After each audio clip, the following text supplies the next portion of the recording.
Agneta Fältskog fick sitt genombrott i slutet av 60-talet med egenkomponerade smäktande ballader som Jag var så kär och Om tårar vore guld slog hon an en sträng i svenska hjärtan och rusade upp i topp på listorna. Fåglarna sjunger, blommor slår ut, allt Björn Ulvaeus inledde sin karriär i folkmusikgruppen Hooten and the Singers.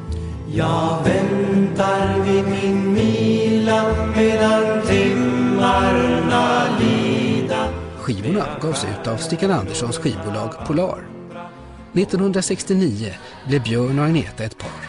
3 år senare spelade de in sin första poplåt tillsammans med Benny och Frida, People Need Love.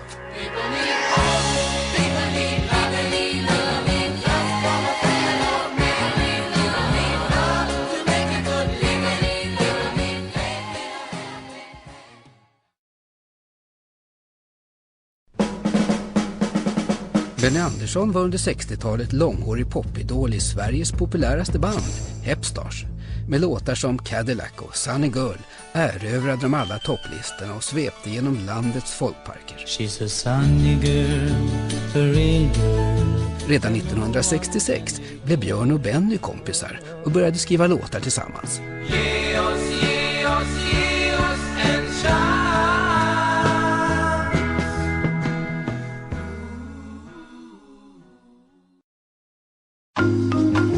Anne-Frid Lyngstad, mera känd som Frida, slog igenom i en talangjakt. var en ledig dag, fylld av välbehag. 1969 blev Frida och Benny ett par och året därpå samarbetade med Björn och Agneta i en krogshow. Som popgrupp fick de sitt stora genombrott 1973 med låten Ring Ring.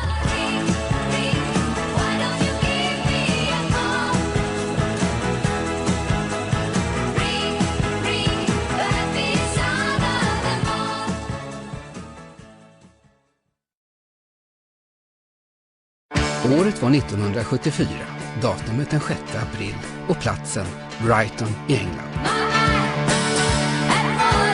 Iförda glittriga scenkläder sprang Agneta, Björn, Benny och Frida ut på scenen och slog knock på publiken med Waterloo. ABBA vann Eurovision Song Contest och fick sitt internationella genombrott. Managern Stickan Andersson översköljdes av anbud från hela världen. Ett pärlband av hitlåtar radade upp sig. Till exempel Honey Honey, So Long, Mamma Mia och SOS. I Australien visades gruppens video på TV och landet drabbades av ABBA-feber.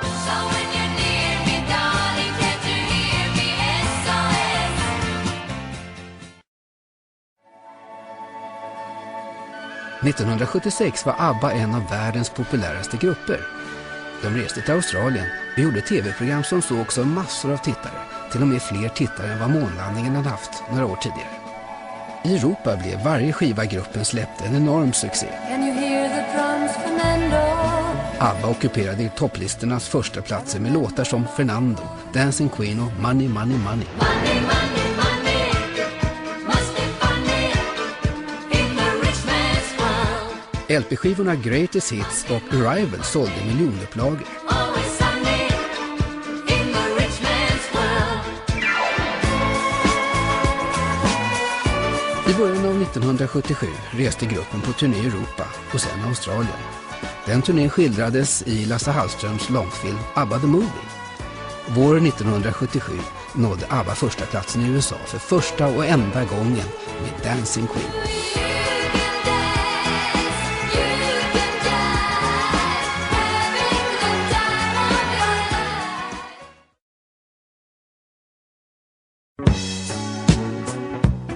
Under sommaren och hösten 1977 spelade ABBA in LP:n ABBA The Album. På skivan fanns låtar som The Name of the Game, Take a Chance on Me och Thank You for the Music.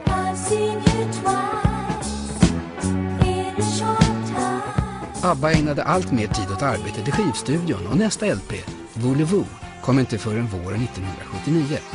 Skivan innehöll ytterligare en rad hits som Chiquitita, Does Your Mother Know och I Have a Dream. Under hösten 1979 gjorde ABBA en stor konsertturné genom Nordamerika som sedan fortsatte i Europa. Diskåret 1979 kröntes med ännu en singelsuccé, Gimme, Gimme, Gimme.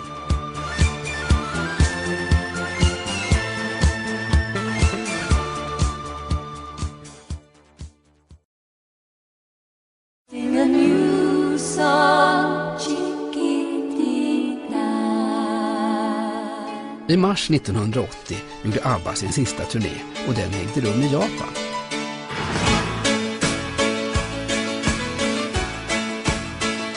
Gruppen ägnade sig en större delen av året åt LP:n Super Trooper.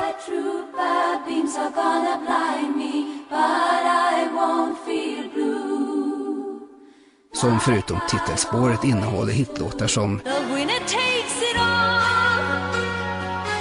The loser standing small. ABBA hade erövrat världens alla hörn och var mer populära än någonsin. Men samtidigt började medlemmarna känna att de ville gå vidare med sin musik på olika sätt. 1981 kom så den sista ABBA-LP:n, The Visitors, och den musikaliska finalen inträffade för ABBA året därpå med låten The Day Before You Came. Så var det dags för Agneta, Björn, Benny och Frida att gå skilda vägar. Here's to us, one more toast, and then we'll pay the bill. Deep inside, both of us can feel the autumn chill.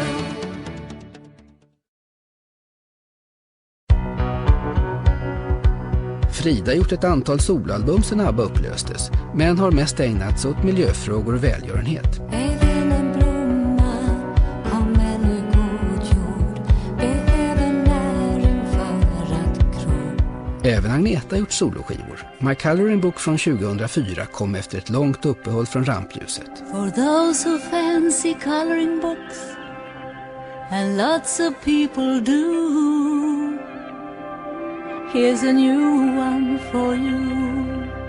Benny har givit ut skivor under eget namn och tillsammans med Orsa Spelmän och Benny Anderssons orkester. Men största delen av tiden har han fortsatt sitt långvariga samarbete med Björn. Håll i mig hårt och håll mig nära, ge mig en sista chans.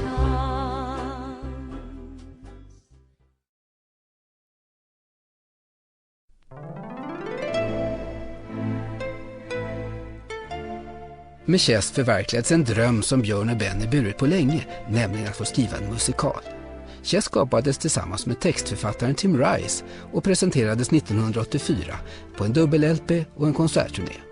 2 år senare hade musikalen premiär i London och har sedan dess spelats i många länder. År 2002 fick den svenska versionen av Chess premiär på Cirkus i Stockholm, där den sågs av nära 500 000 besökare. Jag vet bara vi.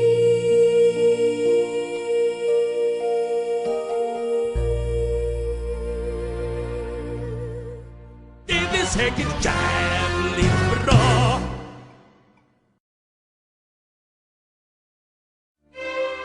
Hösten 1995 hade Björns och Bennys första svenskspråkiga musikal premiär på Malmö musikteater, Kristina från Duvemåla, som var baserad på Vilhelm Mobergs romansvit om utvandrarna. Efter föreställningar i Malmö och Göteborg så hade föreställningen Stockholmspremiär på Cirkus 1998. Sammanlagt sågs Kristina från Duvemåla av över 1 miljon besökare, och en engelsk version är nu på väg till USA. Sedan han lämnat Korpamon tar han stigen mot Bökevara. Bihalligt vägskäl ser han snart, en halv fjärdingsväg är det bara.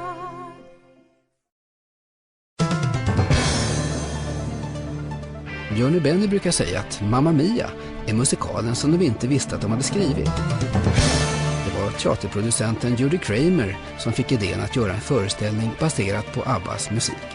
Manusförfattaren Catherine Johnson hittade lösningen för att passa in låtarna i en nyskriven historia. Så den 6 april 1999 hade Mamma Mia premiär i London på dagen 25 år efter ABBAs vinst i Eurovision Song Contest. Och det här blev starten på en succé som ingen hade vågat drömma om. Idag spelas musikalen över hela världen på många olika språk Och nu i Sverige på svenska.